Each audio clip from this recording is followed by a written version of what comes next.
Hi guys, welcome back to part 4 of the the D7. It's not de Havilland Fokker. So welcome back to this episode. I haven't done much for the last couple of weeks because I've been busy on the drone cameras. However, and the pink Spitfire, getting that one up. You'll have seen the video by now, I'm sure. So what have I done on the Fokker? Well, I'll turn you down because I haven't done a lot at the moment, but I have done a lot, if you see what I mean. Have a look.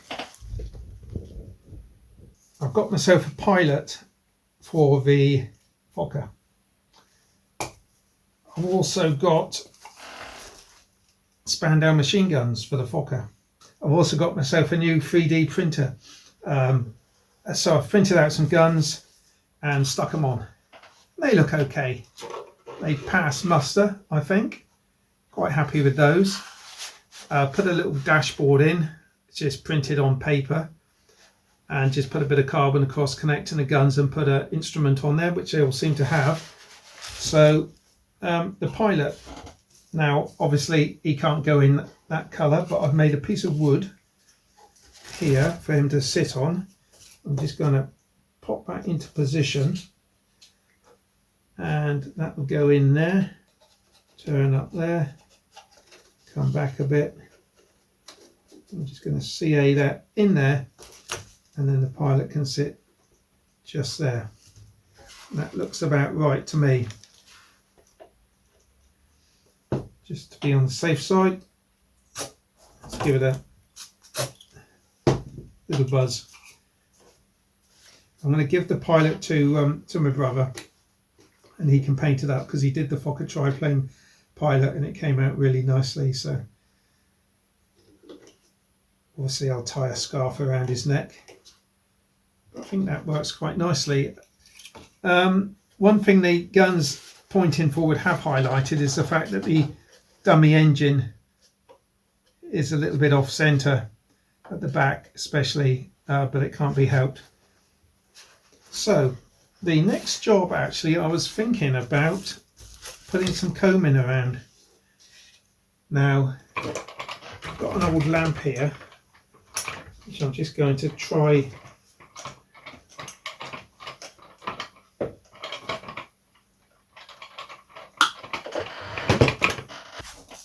Lights are drawing in now as well. Sunset 7:30.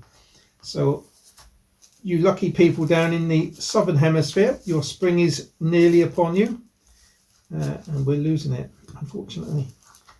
I think if I cut it down that very edge, it's not going to be easy to cut it down that very edge. I wonder if I can sort of, let's see.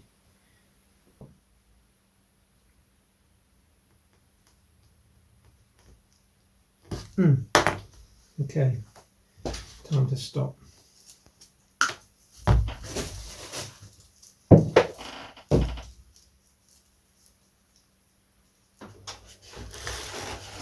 Looking pretty good actually.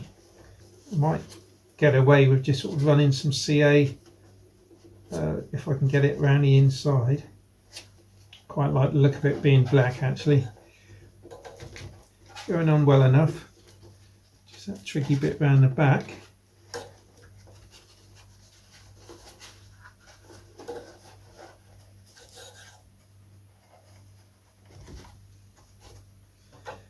Well, look at that. That looks very nice indeed.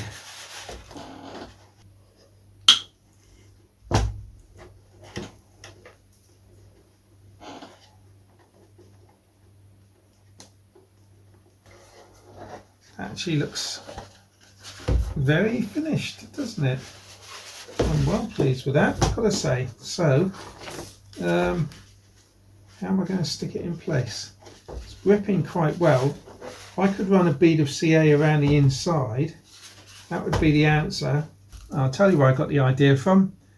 On John Harvey's Slingsby T21, he used the same stuff, or something very similar. Just debating whether I should use epoxy or white glue. I think I'll use epoxy, you know. I have removed some tissue from underneath, so it should go on pretty well.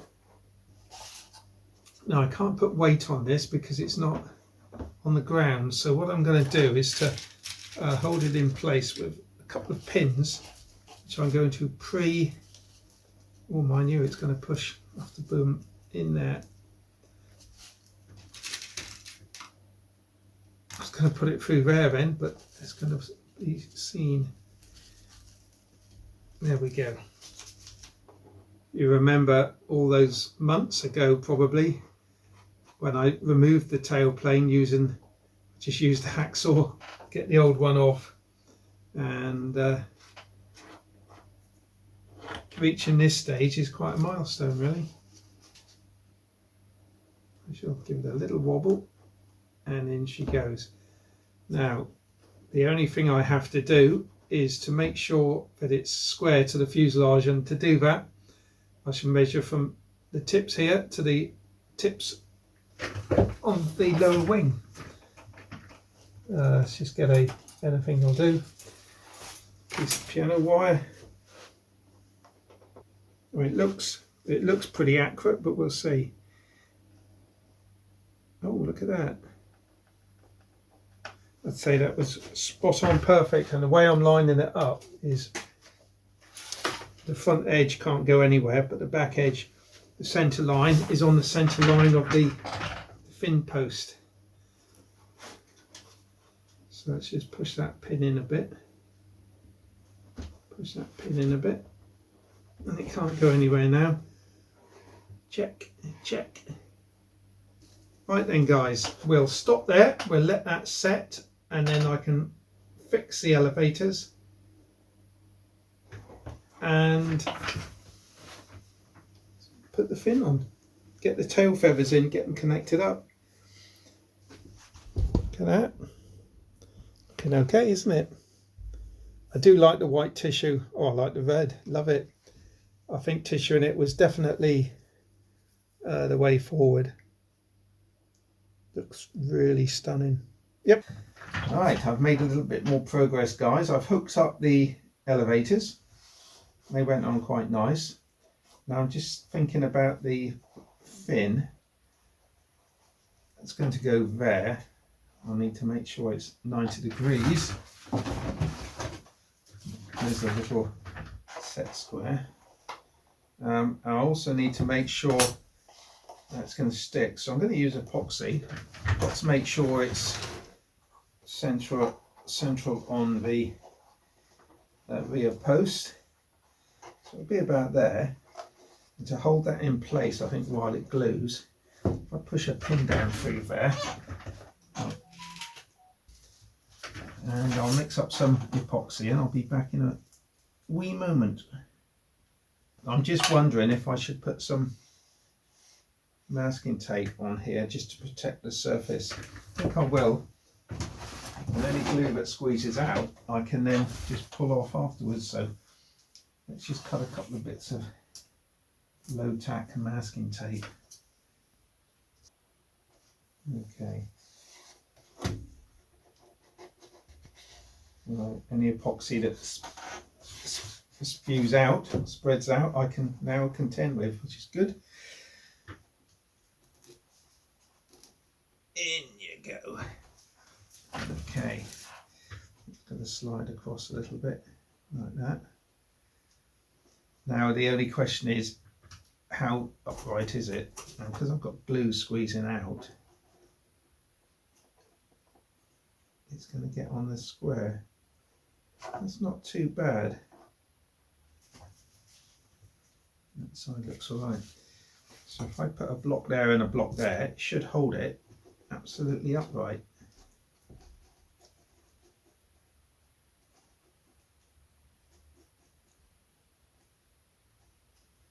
Like that.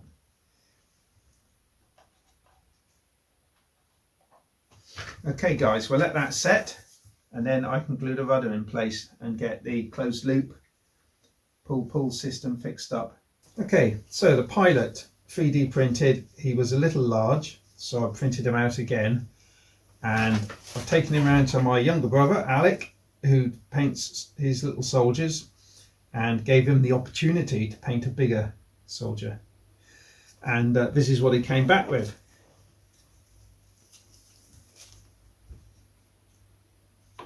Do you like the moustache? You see that? He's also wearing a Pour le Merit medal around his neck. Do you see the blue there?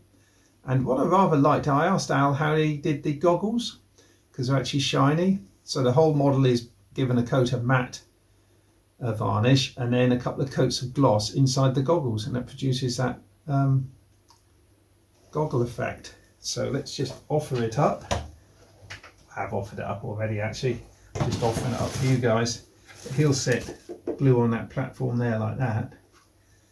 He'll glue or Velcro, I'm not sure yet which one I'm going to go, but there we are. Doesn't that look good? So thanks Al for that, that's great. What's next? I think we were just talking about the rudder. That's glued on now and hinged. Just got to run some closed loop in on the servo, which will go down to the connectors and just pass through. I'll put the screws in, just pull them gently tight, and that's it, really simple. So before I can fit the undercarriage, I've got to fit the lower wing. Before I can fit the lower wing, I need to put the decals transfers on. Same with the top wing really. So what I've done is I bought some laser jet transfer paper. This on the side I have some that has a clear background, which once you dope it, it just goes completely invisible. Actually I didn't dope it, I sprayed it with gloss lacquer, very light coat, but it renders the cutout around it virtually invisible. You just make it out if you look hard enough. But that wouldn't work for the crosses on the wings because they've got white borders, so I needed some white transfer paper. So what I've done, I've printed out some black crosses on white background transfer paper instead of clear, and then you just cut a border with a scalpel and a rule, and so I've got a white background. So they'll go. We'll start with the bottom wing, because if I mess it up nobody will see it. In fact, I just did mess one up here on the edge there. Anyway, they go, I'll find out where they go. They go up here somewhere. They're water slides, so I'll get some water in a minute and put them in. I envisage it being slightly tricky because it's going to want to pull these at a different angle and could tear across here, so I have to be sort of careful, maybe pull it, maybe hold that there and sort of slide it like that, pull the paper out about 25 mil or an inch in there. So I've got some cold water here. It always curls up out of the water, so I'm going to put it in upside down. Just thought of that. I might have to put that one on separately, slide it around. Small cracks coming there and there. Might have been something to do with the maybe the heating process from the. I'll leave that on, that bit. That would be easy to pull off. Heating process from the laser printer maybe.